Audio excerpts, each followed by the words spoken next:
Canadian small businesses are facing an economic catastrophe, and it started at exactly a.m. on Friday, August 29th. As of Friday, Canada's small businesses can no longer ship small packages to the U.S. duty-free, and some online sellers are worried that their companies won't survive the hit. The nearly century-old de minimis exemption, which in recent years allowed goods under $800 US to enter the U.S. without extra fees, is ending as a July executive order by U.S. President Donald Trump takes effect. This isn't just another trade policy adjustment. This is a sledgehammer to the foundation of cross-border commerce that thousands of Canadian entrepreneurs have built their livelihoods on. To understand why this matters so much, we need to grasp what the de minimis exemption actually was. The de minimis exemption permits shipments of goods with an aggregate fair market value of $800 or less per person per day to enter the United States duty-free with minimal information required. For nearly a century, this rule has been the backbone of small-scale international trade. It meant that if you were a Canadian entrepreneur selling handmade jewelry, artisanal soaps, or custom clothing online, you could ship your products to American customers without worrying about complex customs paperwork or additional duties eating into your already thin profit margins. These exemptions play a crucial role in facilitating fast and affordable cross-border shipping for Canadian e-commerce merchants, especially small businesses and independent sellers. But Trump didn't just end this exemption, he obliterated it with surgical precision. On July 30th, 2025, U.S. President Donald Trump signed an executive order that, effective AMET on August 29th, 2025, eliminates the de minimis shipment exemption for certain Canadian and Mexican origin goods and all other goods of global origin that are imported into the United States. The impact is already devastating. Take Jess Sternberg, owner of Vancouver-based Free Label Clothing. Her response was immediate and brutal. We have cut off all of our shipping to the United States because right now, with the amount of risk and lack of information on shipping to the States, we can't justify it. This isn't an overreaction. Jess Sternberg, the owner of Free Label Clothing in Vancouver, says she's not sure if her business can survive the end of the de minimis exemption. The numbers tell the full story of this economic earthquake.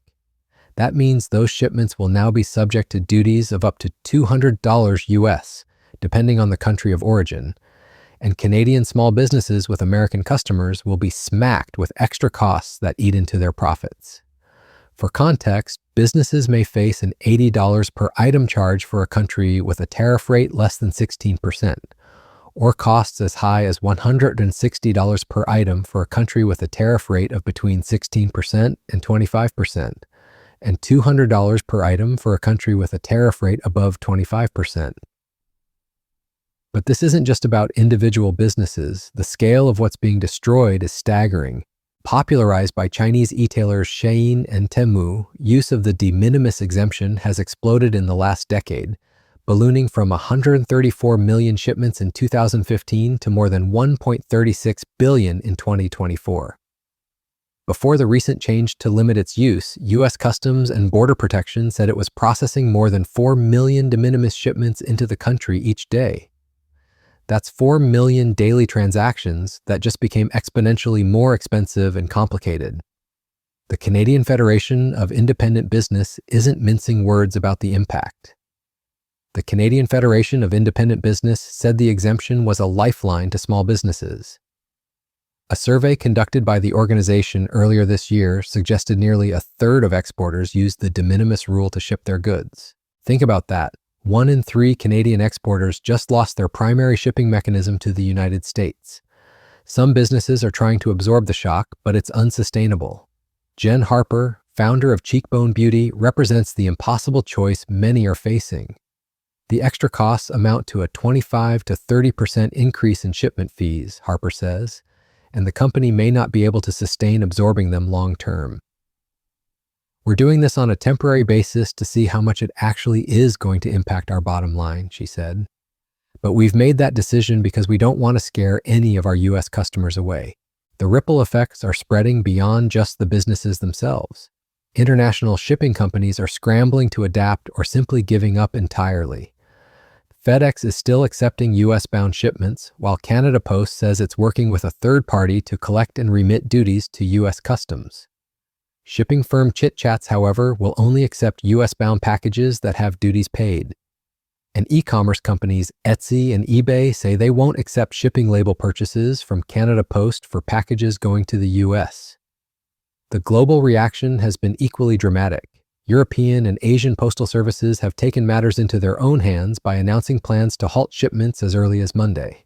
Singapore's Sing Post and India's Department of Post said they will also temporarily suspend some shipments to the United States. International Postal Service DHL said August 25th will be the last day it accepts shipments to the United States, joining European peers in halting shipments, including the Austrian Post, which will stop accepting shipments to the United States on August 26th. So why did Trump do this? The official justification centers on national security and drug smuggling concerns. Trump has said the exemption has been used to ship fentanyl and other synthetic opioids into the U.S. In a fact sheet published on July 30th, the White House said 90% of all cargo seizures in fiscal 2024, including 98% of narcotic seizures and 97% of intellectual property rights seizures, originated as de minimis shipments. The administration argues that the exemption created a catastrophic loophole that allowed dangerous and counterfeit goods to flood into the country with minimal oversight. But the timing and execution reveal this is about much more than security.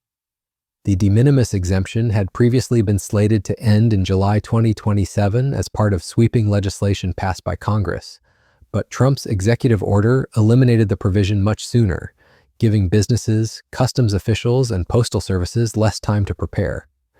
This wasn't about giving people time to adapt. This was about creating maximum economic disruption. The strategic calculation becomes clearer when you look at who this hits hardest. The end of the U.S. de minimis for the rest of the world, including Canada, will impact mom-and-pop shops disproportionately, according to John Boscariol, a trade expert and partner at McCarthy Tetro in Toronto. Many of them who have relied on these low-value shipments to the United States as part of their bread and butter for survival are being hit by this, and possibly may have to go out of business. The human cost is already becoming apparent. Abbott Atelier Jewelry, a Vancouver, Canada-based business, warned customers in an Instagram post that it would pause shopping for a little while as we look for a solution, and August 25 would be the cutoff date to bring orders across the border. Shed Made, a UK-based jewelry maker, said its shop would close to US customers from August 29th, a customer base that accounts for 50% of its orders, according to a post on TikTok. It is going to have a huge impact on my business. I'm not sure what I'm going to do, they said, adding, I hope to be able to send to American customers again soon. What makes this particularly devastating is that it targets the exact type of businesses that governments typically want to encourage.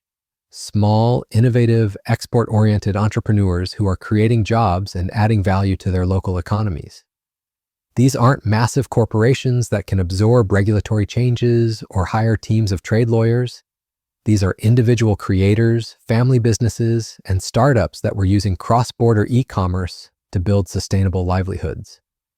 The broader economic implications are staggering. The end of de minimis could cost U.S. consumers at least $10.9 billion, or $136 per family, according to a 2025 paper by Pablo Feigelbaum and Amit Khandelwal for the National Bureau of Economic Research.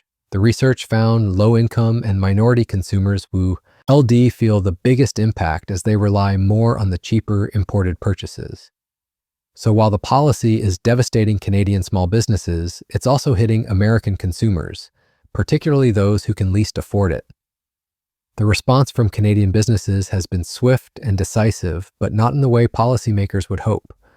A Manitoba small business owner says she's suspending shipments to the U.S. after a move by President Donald Trump that will make selling products to American customers more expensive. Leah Bauer, owner of a Apothecary shop, said the end to the de minimis rule threatens to make her shipments to U.S. customers prohibitively expensive. What's particularly cruel about this policy is how it eliminates opportunities for innovation and entrepreneurship. The other challenge is that Canadian entrepreneurs won't be able to innovate as much without easy access to the US. The United States has always been the natural market for Canadian businesses to scale up. It's geographically close, culturally similar, and economically integrated. By making small-scale, cross-border commerce prohibitively expensive, Trump is effectively cutting off the growth path for thousands of Canadian entrepreneurs. The policy also reveals a fundamental misunderstanding of how modern small business works. The de minimis exemption wasn't just about avoiding duties, it was about reducing administrative complexity.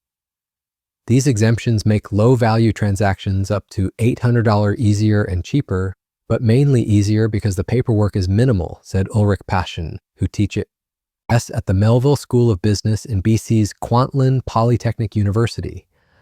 For a small business owner who might be shipping dozens of individual orders per week, the administrative burden of customs paperwork for each shipment can be overwhelming. The timing couldn't be worse for Canadian businesses, many of which are already struggling with economic uncertainty, inflation, and supply chain disruptions from recent years. So this is extremely distressing news. We knew this was going to come at some point. We knew there was going to be a hit to the Canadian economy, and now it is here. So the question is, now what? First of all, what does this mean for interest rates? Because the Bank of Canada, of course, watches these numbers extremely closely. They haven't changed the rate in a little while, currently set at 2.75%, the interest rate. That very likely could be in play again on September 17th when the bank announces its next change to the interest rates, very likely to come down at least a little bit. The market pricing in about a 50% chance currently of an interest rate cut, in large part also because Canada is doing pretty well at controlling inflation. So, breaking news indicates another economic hit is now affecting Canada, raising serious questions about whether the Bank of Canada will need to cut interest rates to support struggling businesses. With rates currently at 2.75%, markets are pricing in about a 50% chance of a rate reduction at the September 17th announcement. While Canada has successfully controlled inflation, giving the central bank more flexibility than its American counterpart, the question remains whether monetary policy can offset the damage from these trade disruptions. The end of duty-free shipping, also known as the de minimis exemption, to the United States is set to begin on August 29, and for many Canadian businesses already at risk of shutting down due to tariffs, that could mean more financial pain. The near-term risk for some customers, from both the current tariff measures in place and the removal of the de minimis exemptions on Friday, means businesses will have to raise prices to maintain margins.